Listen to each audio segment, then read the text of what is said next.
Hello friends, welcome back to Learn IT Guide Tutorials. In this video, I'll be showing you how to add new additional worker nodes to the existing Kubernetes cluster without disturbing any running application pods.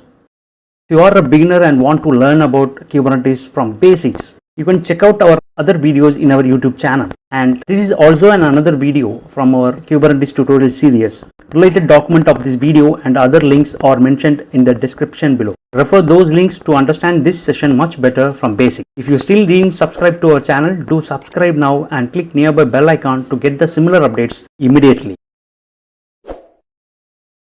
Let's get started. Already I have a Kubernetes cluster with 2 worker nodes and 1 pod is running on Kubernetes worker 2. If you want to add any new additional worker nodes, then you should have some prerequisites of new worker node. That new node should have minimum 2 CPUs with minimum 4 GB of memory, and also you should have an operating system to be installed on top of it. For this demo, I'll be using Ubuntu 16.04, and also make sure that your new node as well as the Kubernetes master is reachable between each other. By default, Kubernetes doesn't support swap, so we have to disable the swap permanently, and you should have an internet connection on the worker node because we will be installing some packages that will be downloaded from official repository. The first thing we have to do at the Kubernetes master level is to generate the join token. Let me confirm that do I have any existing token or not. Use the command Kubeadm token list. If you have any existing token or something, then you can use the same token or you can generate the new token. Let's say my token got deleted, and I will show you how to generate the new token and how to add the new node to the Kubernetes cluster. I'm just going to delete this existing token. If you have this token, you can use that, but instead of that, what I do is I just delete the old one. I'm going to generate the new token. You can just skip this step if you don't want, and let me run again. I have no token, so let's generate new token. To generate the new token, you can use the same command Kubeadm token create print join command. So this is the token you have got now. You just copy this and keep it on a side. Again, if you execute the Kubeadm token list, you will be able to see the token. Okay, let's log into the new worker node and we'll make the worker node ready. This is a fresh OS having only Ubuntu 16.04.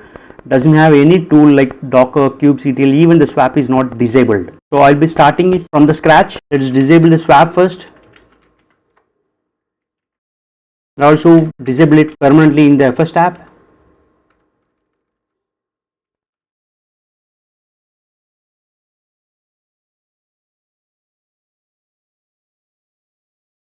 So it is disabled. Update the Ubuntu repositories and install some basic tools like apt transport HTTPS as well as a curl.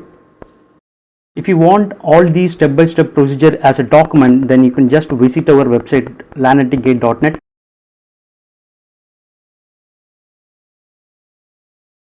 The previously executed command is completed with some error that is related to other packages, so just ignore it. The next command is to add the Kubernetes signing key on the new worker node. Then we have to add the Kubernetes repository.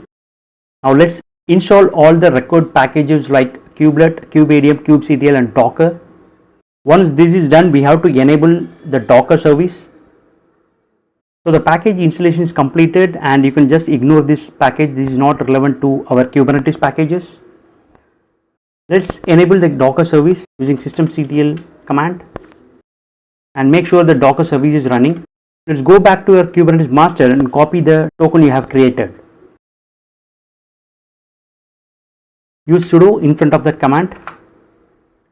Kubeadm join and the Kubernetes master IP with the port number and the generated token.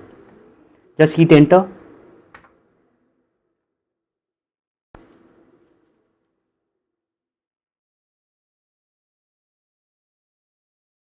So our new worker node is also joined to the cluster successfully. Let's log into the Kubernetes master and confirm the node list.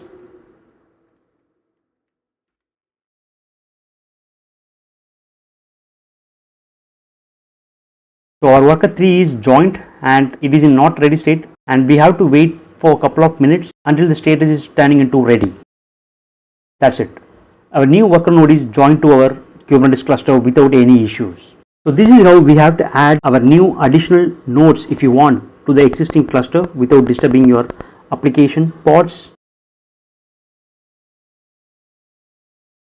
Existing pod is running since 42 minutes, doesn't have any issue.